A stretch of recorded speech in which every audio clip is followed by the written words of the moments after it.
And I wish I knew everything I knew right now when I first started, because if I did, I would have not just sold $10 million worth of stuff, I would have sold hundreds of millions potentially, because there are some key things that people sometimes don't tell you about sales. They tell you all the things that you need to do, but they don't tell you about what you need to avoid.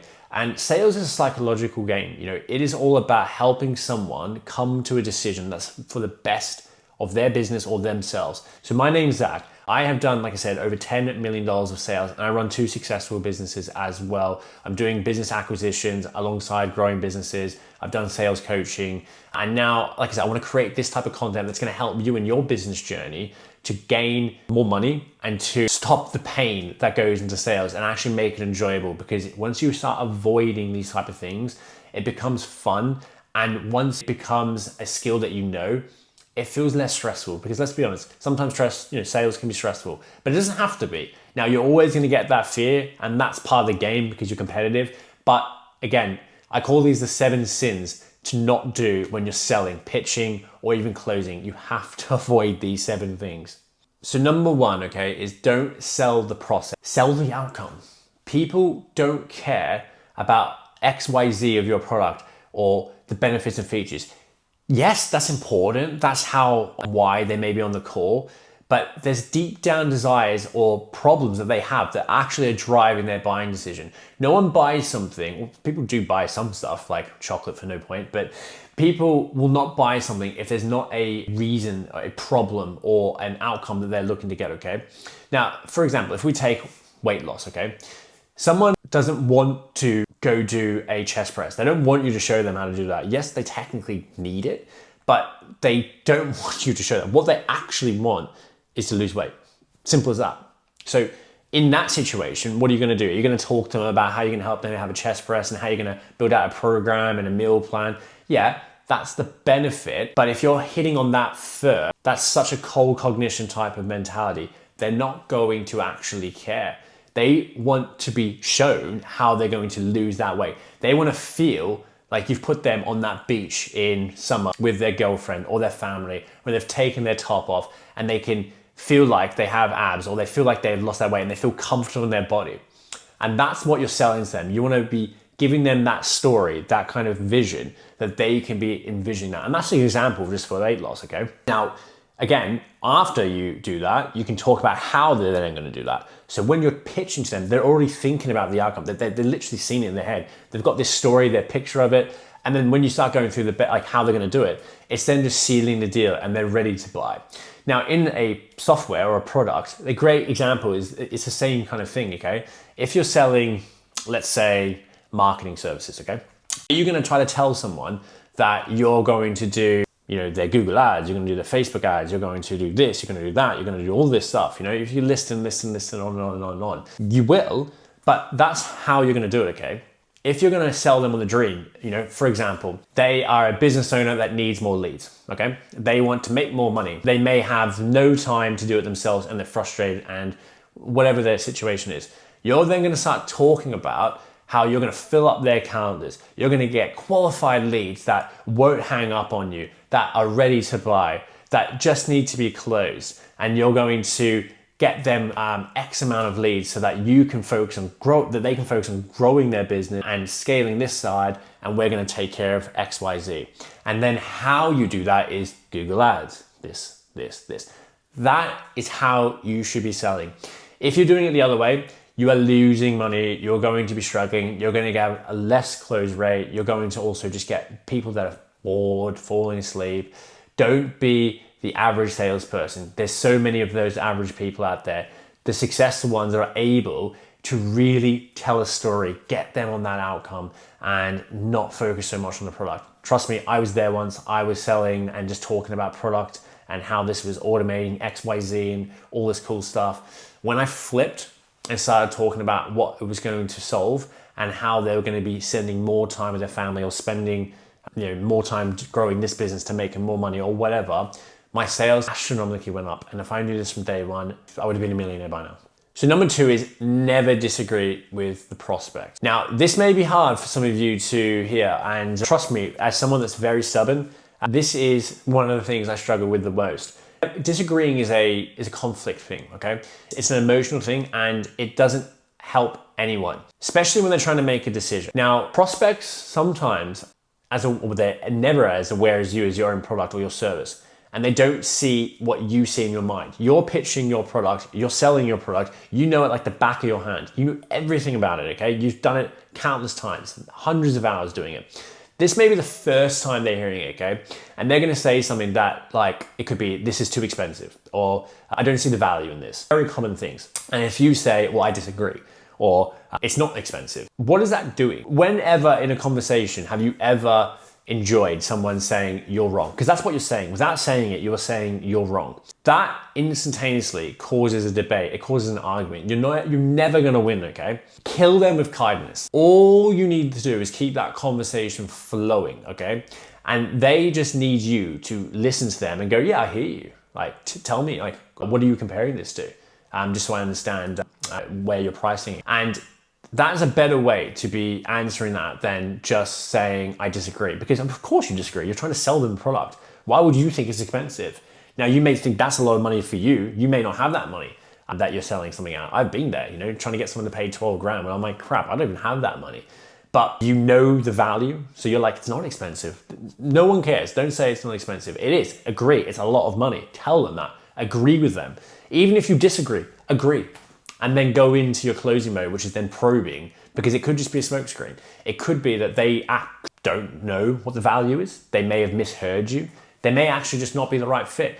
That's what you need to go discover. But disagreeing kills the deal straight away, okay? We don't want it. Humans are not enjoying it. If you think about it right now, as soon as you disagree with your partner, what happens? Is it a pleasant conversation or is it an argument? There's no deal in an argument. You can never do it.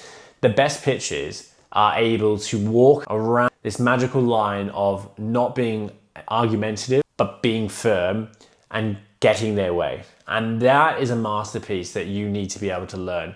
That's not for this video. I might create a whole video on that because it is an art that it does take a bit of time to learn. So that leads me on to number 3, which is never get emotional. As soon as you get emotional, the deal is gone, hang up, goodbye, it's done. You should never get frustrated, okay? As annoying and as antagonizing prospects can be, you have to be the alpha. You are above them at all times. That's the way. You need to feel like you're the prize. You need to feel like you're the superstar. It's their lucky day you're on this call.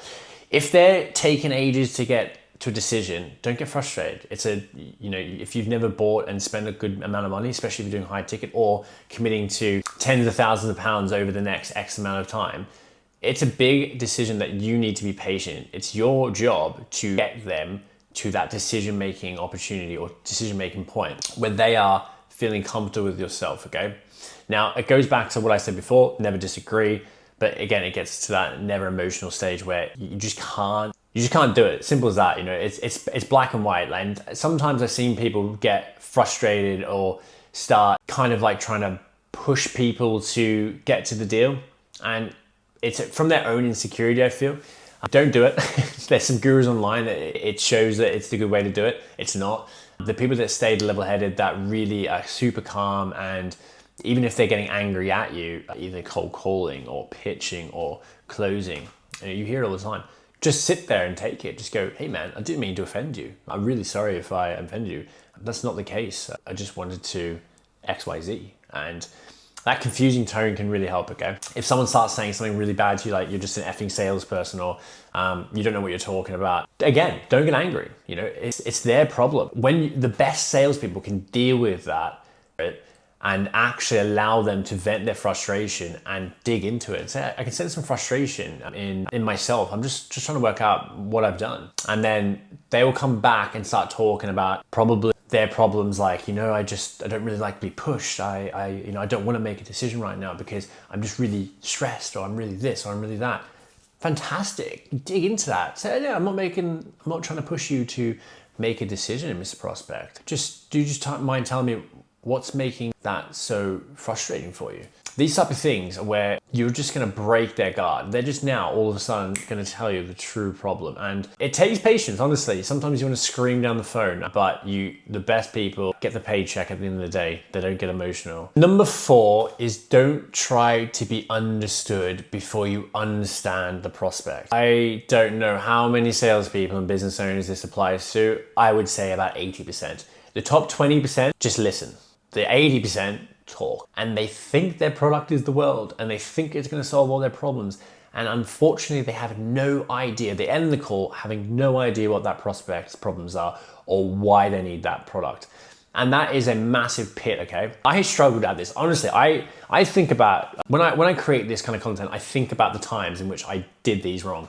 And I just remember someone saying to me so many times where they're like, this product is too expensive, or I don't know if this is for myself. And I'm like, yeah, but look at this and look at that, and this feature and this automation. Wrong, like no one cares, okay?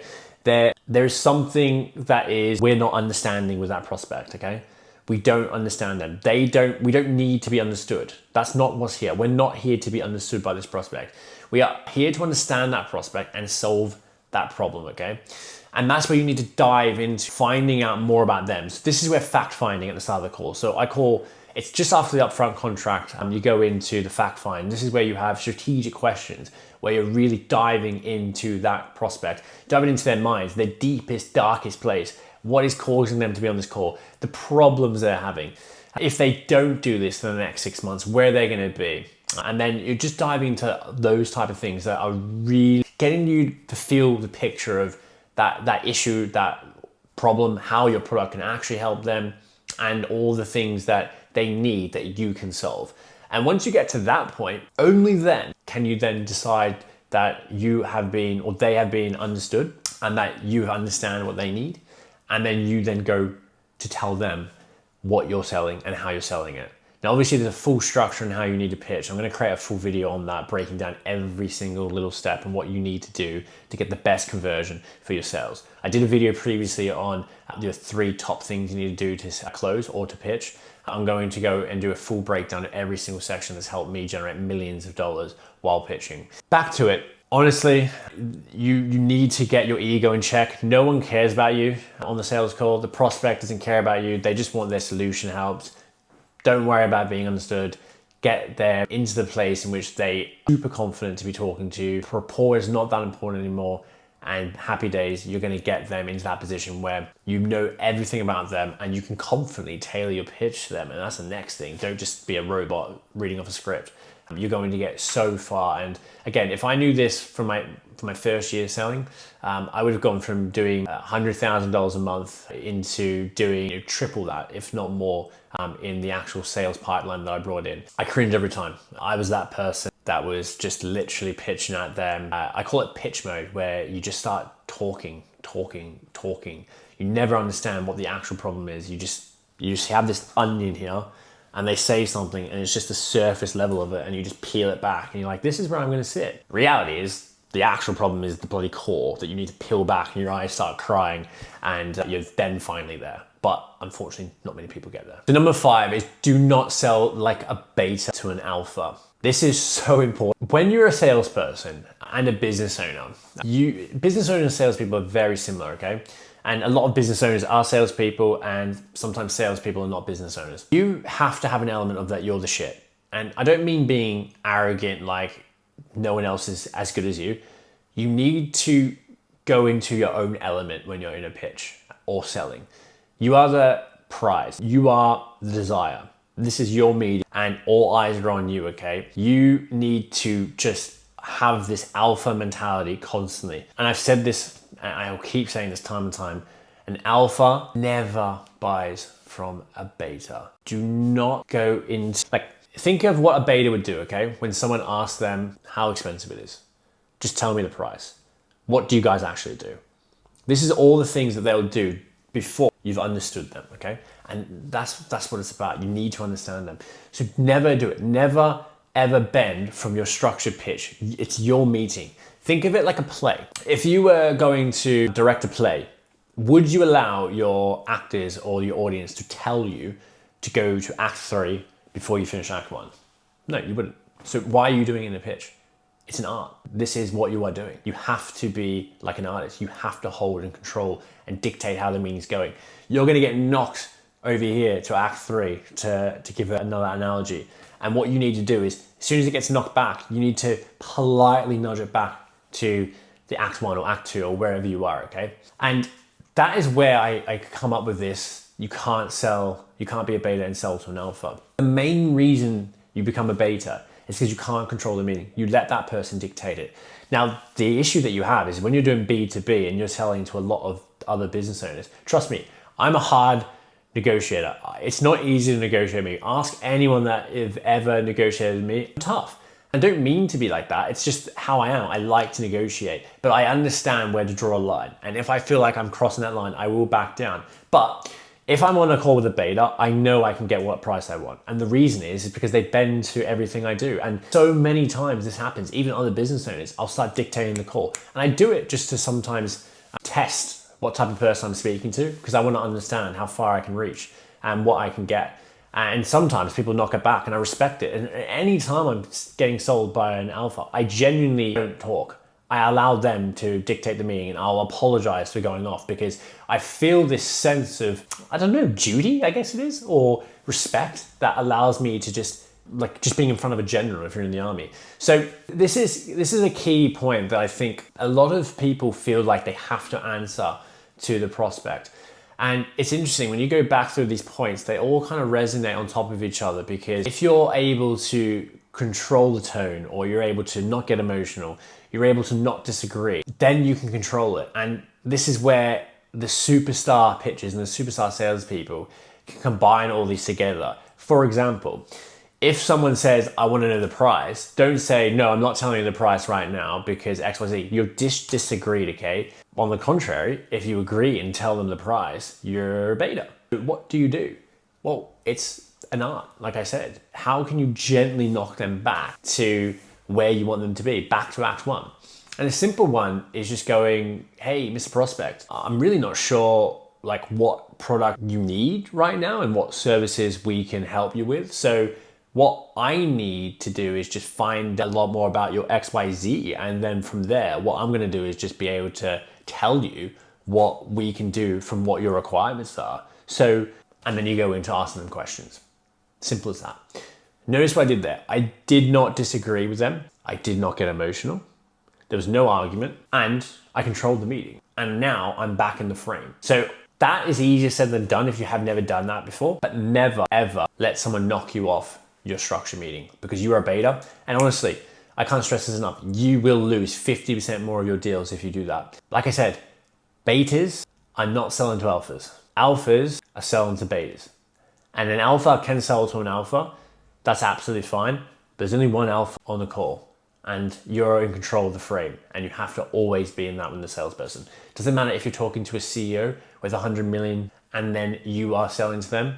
You need to have some sort of frame control, and that's a different beast, where you can be in control and be an alpha without trying to be arrogant like that person's not as good as you. It's just an art form, okay? And years and years and years of understanding psychology, you can get there. All right, number 6. So you never want to leave a closed loop. You always need to have something in your calendar. This is where a lot of salespeople fail. And it is insane to think about how many successful businesses right now don't do this. This can help push your business and your deals so much further down the line. And so many people still don't do it. I still don't understand it. Now, if you're not getting them to close, or if you're cold calling them, or if you're emailing someone, there's nothing worse than ending a meeting or ending a conversation with no clear action point or no clear next meeting. Anytime this happens, you always want to get something back in the meeting, okay? So for example, if you have to reschedule something, or if let's say it's a 1 call close or 2 call close, okay? Either way, if they're not closing and you need to get another conversation, no matter if they need to think about it, which is a whole different objection, but let's just say there's something that is stopping them right now, okay, that you can't overcome, or you need to send them more material. You always want to get that calendar booked, okay? And the biggest objection that a lot of people will tell you is, I don't have my calendar in front of me, or I don't know when I'm free next week or tomorrow. Now that's fair, you know, if they don't have their calendar in front of them. PS, it takes 10 seconds for them to get their calendar up, but anyway. So what I like to do is I will always just say, hey, look, let's just get the schedule in right now. I'm super busy. My calendar always fills up right now. I don't want to miss the opportunity to speak to yourself. And obviously, I know that you're a super busy person. So let's just get our calendars up for right now for like 10 seconds and let's just pencil something in, okay? Now, once that happens, they feel less obliged to fight back, okay? Now, if they don't want to book that in, there's some objections that you need to be handling there. There's something wrong or something going on that's making them not want to book in, okay? But get that call booked in, okay? Now, alongside that, don't ever just say, oh yeah, cool, let's pick this up in a couple of weeks. Get that call booked in for that 2 weeks from now, in a month from now, 2 months from now. Hell, I've booked meetings in 6 months in the future and they've closed. I guarantee you, if I haven't done that, they will never close. I'll have a task and I may, hey, Mr. Prospect, let's book that meeting right now. It doesn't work. They'll just forget. If it's not in their calendar, they won't do it. Now, you want to obviously follow up with them, and that's where, again, not having a closed loop. If it's 6 months from now, set up some automated emails that allow you to just check in with them once a month. And that's going to keep you top of mind because we're in a competitive world right now in sales. People forget. I get this all the time. I'll have someone message me something that I'm super curious, an email, okay, of all things, saying X, Y, Z to me. And I'll say, hey, what's the details? They'll take 3 days to get back to me. I would have forgotten what they did. They replied to me and I'm like, I can't remember what I wanted. Like I had this desire right there and then. And that's like, it's something like a separate topic, but it's also a similar kind of thing. You know, you need to be on top of things and you need to have things that are scheduled in because people forget. People have no idea who you are after they leave, but if something is in their calendar, it will trigger them. Most people look at their calendar the day before or at the start of the day and they'll see that meeting in there and they'll know they'll have to look at that proposal, look at that thing that you've sent them. So many times I've sent proposals to people in which they haven't looked at anything and then they'll get the 24-hour reminder or the 6-hour reminder or the hour reminder or even sometimes the 10-minute reminder and I'll see the proposal document go boom, this prospect started reading it. Now, it's not ideal that they've started to look at it at such short notice, especially if it's in a period of time, but at least they're looking at it. And so many times again, these people have closed. Some people don't need to spend hours and days on things to make a decision. They just want to look at the document or they want to look at the information, especially on a 2-call close, which I'm a massive fan about, and I'll talk about that one in another video. So the other super, and this is a super golden nugget, okay? And you know, you must do this. You need to try to do this at every single situation, no matter if the prospect says they need longer, you need to push for this. It's all after the first call or second call if you need a third one. Have a call booked in within 48 hours. Now, why within 48 hours? Well, again, I can't remember what I ate 2 days ago. I can't remember what I did 2 days ago. If you have them book in longer than that, all the beautiful hot cognition information you told them, they've forgotten. And once they open this proposal, they're like, oh God, the price is 10 grand. I'm not a fan. Or this software, oh, let me go speak to this other competitor. And this is where a lot of people allow the prospect to dictate the call. Again, you're the alpha, remember? You're not the beta. An alpha dictates how the meeting's going and how we're proceeding and what timeline this is going on, okay? When you have that first call, you can then schedule that next call in. And if they do say, oh, let's speak in a week from now, just go, hey, absolutely fine, we can definitely speak in a week from now. What I tend to find doing this for a long period of time is when we speak in a week, unfortunately, there's a lot of information that gets lost. So how about we do this? How about let's schedule a call for 48 hours from now. I'm looking at my calendar, Friday at 3 p.m. looks really good. Look, there's no pressure. I'm not saying there's a decision that needs to be made then, but look, let's have that phone call. We can just keep the conversations, keep the creative juices flowing. And then if we need to have another call, no worries. Now, what this does, it removes the pressure. They're worried about trying to make a commitment, then they're busy diary, but you have that another conversation. You won't believe how many times you never need to have that third call.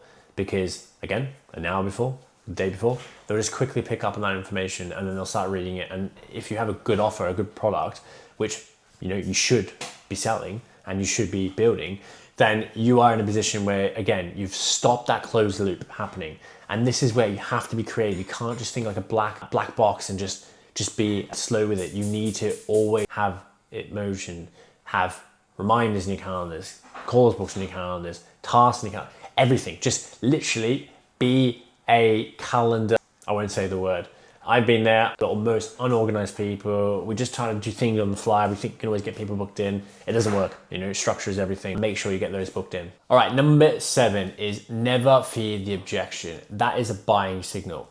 go for the objection. That is what everyone should be going for. I remember when I first started, it was the most terrifying thing hearing objection. It was where I started to quiver. I was like, oh my God, I panicked. Now, when someone tells me a problem or why they can't do it, it actually tells me that they want to do it. And it's now my job to be able to go in and find that problem that they need solving. And sometimes it's just self-belief. Sometimes it's they need more information that I need to give them. And sometimes it's just a pricing objection that I need to work out.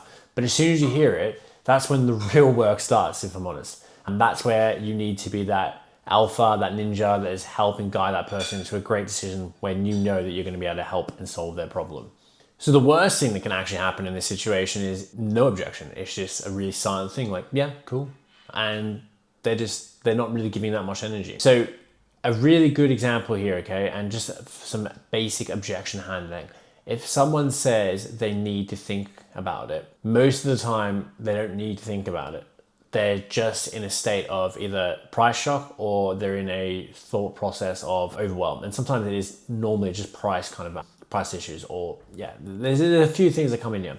The best thing they go is you say, look, that's absolutely fair. I understand wanting to think about it. Just so I'm understanding, is it like that you need to think about the price, or is it something about the software that's making you think about it? Just so I can understand what I need to make sure to send across to you for more information. And again, what you're doing there is not fighting them or saying, why do you think about it? Like starting to probe in there.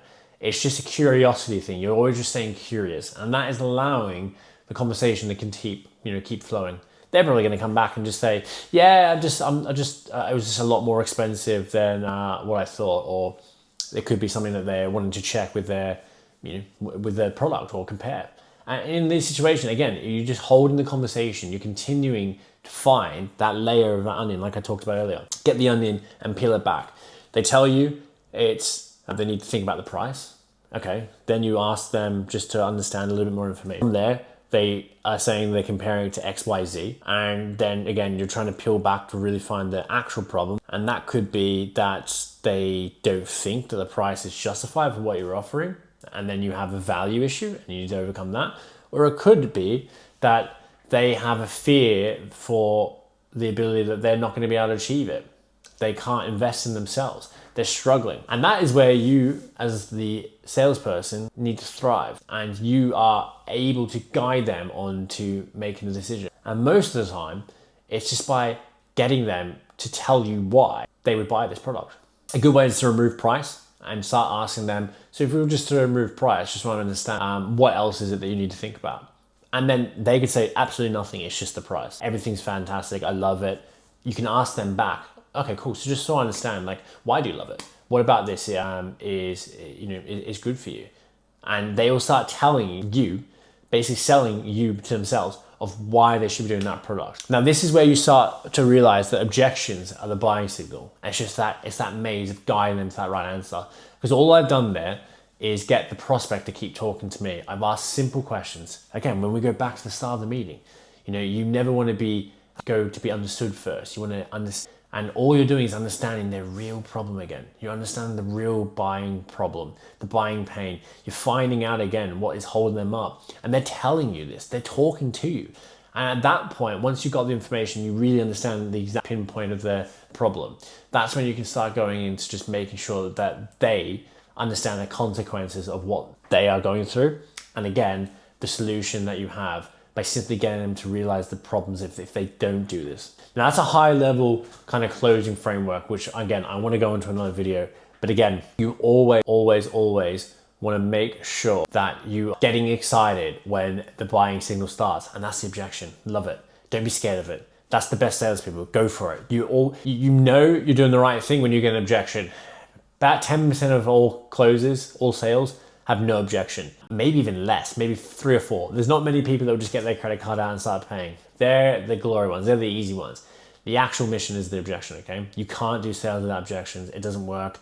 Live it, love it, learn all the objection handling you can and become that top salesperson. So these are the 7 sins I find in salespeople, and these are 7 sins that I was doing myself until I learned how to be an alpha, how to be a top salesperson, and how to control the meeting. These are crucial, okay? So make sure you're not doing these. Take these points, put them into your own business, and you'll see massive changes really quickly, okay? Now, if this video has been of value, make sure to give me a subscribe. I'm gonna be creating more content like this constantly, detailing all the things that's helped me sell millions, and also trying to help fast track your journey in your business, in your sales journey, to enable you to make more money. The 1%ers like these, they get you so much further. And they're just simple changes. You can start doing this quickly. Don't overthink it. Replay this video, write them down, make notes, always listen to your calls, and just ask yourself, did you do one of these 7 sins? If not, fantastic, you're on the right direction. But like I said, give me a subscribe. Look forward to the next video, and all the best.